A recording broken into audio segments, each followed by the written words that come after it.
मेहंदी पे नाम हमने किसका लिखा है, पढ़ के बताओ जी किसका लिखा है।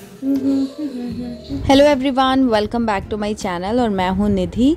और ये जो व्लॉग आज का आप व्लॉग या वीडियो जो भी है ये आप देख रहे हैं, ये पुराना शॉट है। मतलब पहले मैंने पिछले साल जब वीडियो बनाया था वो वीडियो मैं आज आप लोगों के साथ में शेयर कर रही हूँ, बिकॉज आज का वीडियो बहुत ही हेल्पफुल होगा उन लोगों के लिए जो कि प्रेग्नेंट है, जिन्होंने रिसेंटली बेबी डिलीवर किया है। तो उन लोगों को व्रत रखना चाहिए या नहीं रखना चाहिए उसके बारे में ही आज मैं बात करने वाली हूँ। और ये जो भी क्लिप्स आप देख रहे हो ये मम्मी के घर की है। मैं अपने मायके गई थी पिछले साल जब मैं करवा चौथ पर मतलब व्रत थी तो, और मैं उस टाइम पे प्रेग्नेंट थी, तो उस टाइम मैंने किसी को डिस्क्लोज़ नहीं किया था, तो तब मैं कुछ बता नहीं सकती थी कि मैं वहाँ पर क्यों गई हूँ। लेकिन अब मैं आप लोगों को बता सकती हूँ कि इस वक्त मैं 1 मंथ प्लस प्रेग्नेंट थी जब ये सब चीज़ें मैं शूट कर रही थी, और बहुत ही ब्यूटीफुल क्लिप्स लग रही थी मुझे, तो इसीलिए मैंने आप लोगों के साथ में स्टार्टिंग में शेयर कर दिया है। Hello everyone, welcome back to my channel और मैं हूं निधि। आज के वीडियो में बात करने वाले हैं करवा चौथ इन प्रेगनेंसी या फिर पोस्ट डिलीवरी। आप अगर करवा चौथ का व्रत रखना चाहते हैं तो आपको किन बातों का ध्यान ज़रूर से रखना चाहिए ताकि आपकी प्रेगनेंसी में या फिर पोस्ट डिलीवरी पीरियड में आपको किसी तरह की कोई प्रॉब्लम ना हो और आपका व्रत भी अच्छे से हो जाए। So without further ado let's get started. तो गाइस, करवा चौथ व्रत के बारे में सबको पता है कि साल में एक बार आता है और सब लोगों का एक्साइटमेंट लेवल एक अलग रहता है, क्योंकि हम अपने हस्बैंड्स के लिए ये व्रत रखते हैं और बहुत ही कलरफुल और बहुत ही फेस्टिव वाइब वाला ये जो फास्ट होता है। मतलब पूजा तो होती है बट उसके अलावा भी बहुत सारी एक्टिविटीज़ इस व्रत में होती है, तो लोगों का एक्साइटमेंट लेवल तो बहुत ज़्यादा अलग रहता ही है। और सब लोग चाहते हैं कि अपने हस्बैंड के लिए एक सिंबल ऑफ लव होता है ये फास्ट, तो हम सब व्रत रखें। बट जब बात प्रेगनेंसी की आती है, जब आप प्रेग्नेंट होते हैं तो सिर्फ आपसे ही नहीं है बात जुड़ी हुई, बल्कि आपके अंदर जो बच्चा है उसकी भी जो ग्रोथ है वो आप पर डिपेंडेंट है, तो उसकी ग्रोथ की भी बात होती है अगर आप फास्ट रखते हैं या नहीं रखते हैं। तो सबसे पहले चीज़ कि अगर आपको कोई भी फास्ट रखना होता है तो एक बार अपने गायनिक से आपको डिस्कस करना चाहिए कि आपकी उस वक्त कंडीशन क्या है, कि आप व्रत रख सकते हैं या कुछ मॉडिफाई करके व्रत रख सकते हैं या बिल्कुल ही व्रत नहीं रखना है। आपकी हेल्थ कंडीशन क्या है उसके ऊपर डिपेंड करता है।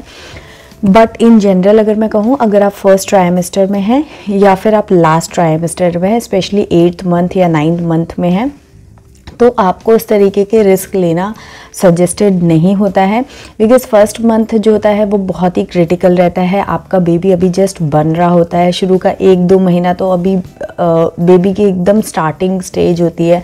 3 महीने के बाद बेबी के हार्ट बीट आ जाती है, बेबी के सारे पार्ट्स बन जाते हैं, थोड़ा बेबी स्टेबल हो जाता है, जस्ट उसकी ग्रोथ चल रही होती है। तो वो स्टेबिलिटी जब तक नहीं आती है तब तक आपको अपने खाने पीने का बहुत ज़्यादा ध्यान रखना होता है। कई बार आपकी डाइट अच्छी होने से आप अपनी डाइट में इम्प्रूव करते हैं तो आपके बेबी का जो भी कुछ प्रॉब्लम आती है तो वो भी सही हो जाती है, कई बार ऐसा देखा गया है।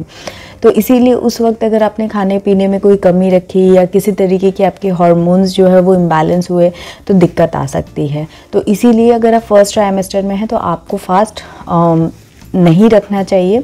बाकी आप एक बार अपने डॉक्टर से डिस्कशन कर सकते हैं। And in the same way अगर आप 8 मंथ या 9 मंथ में चल रहे हैं तभी भी फास्ट आपको नहीं रखना चाहिए, बिकॉज वो एकदम क्रिटिकल टाइम चल रहा होता है, आपकी डिलीवरी नज़दीक होती है, तो सारी चीज़ें कहीं कुछ कॉम्प्लिकेशंस ना आए, इसलिए आपको अच्छे से खाना पीना रेस्ट सब कुछ बहुत ज़रूरी होता है। सेकेंड ट्राइमेस्टर में है और सारी कंडीशंस एकदम अच्छी है, हेल्थ वाइज आप एकदम अच्छे चल रहे हैं, आपको किसी तरीके का कोई बीपी का प्रॉब्लम या फिर जेस्टेशनल डायबिटीज़ है या और किसी तरीके की कोई कॉम्प्लिकेशन नहीं है, नॉर्मल सब कुछ चल रहा है, तो आप डॉक्टर की गाइडेंस में थोड़ा मॉडिफिकेशन के साथ में आप करवा चौथ रख सकते हैं। अब बात करते हैं कि आप क्या कुछ मॉडिफिकेशन आपको करना चाहिए। देखिए, बिना पानी के दिन भर भूखे रहना ये नॉर्मल इंसान के लिए भी थोड़ा डिफ़िकल्ट रहता है, उसकी बॉडी इतनी यूज टू नहीं होती है। फिर आपके अंदर बेबी है और आपके हार्मोन्स कुछ अलग हैं, डिफरेंट है, आपको नौजिया वगैरह, वॉमिटिंग या स्टमक अपसेट हो सकता है, ये सारी प्रॉब्लम्स हो सकती है अगर आप कैलोरी इनटेक आपका ज़ीरो हो जाए। अगर आप पानी भी नहीं पिएंगे, कुछ खाएंगे भी नहीं, तो डेफिनेटली आपकी कैलोरी इनटेक ज़ीरो हो जाएगा, आपका एनर्जी लेवल ज़ीरो हो जाएगा, तो आपको अननेसेसरी कॉम्प्लिकेशंस फील कर सकते हैं। इसलिए बेहतर रहेगा कि आप हर साल जैसे करते हैं उसकी बजाय थोड़ा बहुत कुछ खा, एक रेगुलर इंटरवल्स पे थोड़ा थोड़ा कुछ खा करके, पानी पी करके, कोकोनट वाटर, और मतलब आपका प्रोटीन, आपका जो विटामिन्स वगैरह हैं, माइक्रो न्यूट्रिएंट्स जो हैं वो सब आपको मिले, थोड़ा फैट मिले, ये सारी चीज़ें मिलती रहे। फिर उसका फॉर्म आप चेंज कर सकते हो, लाइक आपको पनीर है, दही है, दूध है, ये आप प्रोटीन के लिए इनटेक कर सकते हो। फ्रूट्स वगैरह, फ्रेश फ्रूट्स जो होते हैं वो सब भी आप ले सकते हो, और कोकोनट वाटर ले सकते हो, जूस वगैरह ले सकते हो, और रेगुलर इंटरवल पे पानी पीते रहो।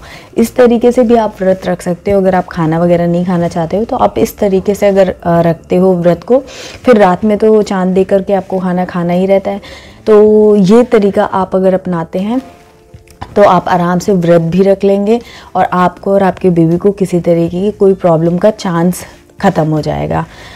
तो मेरे हिसाब से अगर आपने डिलीवरी दे दी है, अगर आप मतलब अभी ये पोस्टपार्टम पीरियड यानी कि 40 डेज़ आपके पूरे नहीं हुए हैं, तभी भी कई लोगों के घर में तो कुछ टाइम तक पूजा नहीं होती है, तो फिर व्रत रखने का तो कोई मतलब ही नहीं है। लेकिन अगर आप व्रत रखना चाहते हो, आपके डिलीवरी के अभी 2 महीने कंप्लीट नहीं हो जाए तब तक भी आपको सेम ही रूल फॉलो करना है। जस्ट डिलीवरी हुई है, 15 डेज़ ही हुए हैं, तो व्रत बिल्कुल मत रखिए, अच्छे से खाइए, क्योंकि आपका भी वही रिकवरी फेज़ चल रहा है, इंटरनल रिकवरी होना बहुत ज़रूरी है। तो अच्छे से उसके लिए खाना पीना बहुत ज़रूरी है। साथ में आपका बच्चा आपका दूध ले रहा है, मिल्क वगैरह जो आप ब्रेस्ट फीड अगर करा रहे हो तो वो भी उस पर ही डिपेंडेंट है। तो ये सारी प्रॉब्लम्स को अवॉइड करने के लिए आप अच्छे से खाइए पीजिए, बस पूजा कीजिए, अच्छे से तैयार होइए, मन में श्रद्धा रखिए और व्रत कीजिए। अगर उसके बाद आप व्रत रखना चाहते हैं, जैसे आपका 1 महीना हो चुका है और आप रखना चाहते हो, तो अगेन आपको वही दूध, दही, मतलब प्रोटीन आपकी बॉडी में अच्छे से जाता रहे और फैट्स जाते रहे, और कार्ब्स वगैरह जो भी हैं, मतलब दूध है और थोड़ा बहुत घी है, ये सारी चीज़ें जो उस पर आपने मखाने वगैरह कर लिए, नट्स वगैरह आप ले सकते हो। बट ध्यान रहे कि नट्स बहुत ज़्यादा क्वांटिटी में नहीं खाने हैं, थोड़ी थोड़ी क्वांटिटी में ही आप नट्स को कंज्यूम कर सकते हो। तो इस तरीके से अगर आप ध्यान रख के व्रत रखेंगे तो आपका व्रत स्मूथ भी हो जाएगा, व्रत का कार्यक्रम भी हो जाएगा, और आपकी हेल्थ भी अच्छी बनी रहेगी। एंड उसके अलावा क्योंकि आप बहुत ज़्यादा खा पी नहीं रहे हैं, तो अपनी बॉडी को बहुत ज़्यादा रेस्ट देते रहिए और पानी पीते रहिए। डिहाइड्रेशन नहीं होना चाहिए, एक्सर्शन नहीं होना चाहिए, और खाने की या कैलोरीज की कमी नहीं होनी चाहिए आपकी बॉडी में। तो इन तीनों चीज़ों का आपको ध्यान रखना है कि पानी पीते रहना है, रेस्ट करते रहना है, और अच्छी हेल्दी जो चीज़ें हैं वो आपको खाते रहना है। हेल्दी मतलब सिर्फ फ्रूट्स खाना नहीं है, हेल्दी मतलब जिसमें कि सारी जो चीज़ें होती हैं, लाइक आपका प्रोटीन है, फैट्स है, एंड कार्ब्स है, माइक्रो न्यूट्रिएंट्स है, मतलब विटामिन मिनरल जो भी है, ये सारी चीज़ें आपको मिले, इस तरीके से आपको खाना है। थोड़ा बहुत कम ज़्यादा होगा वो चलेगा, बट ख़त्म ज़ीरो कर दो, बहुत कम कर दो, तो उससे आपकी बॉडी में बहुत ज़्यादा प्रॉब्लम्स आ सकती हैं।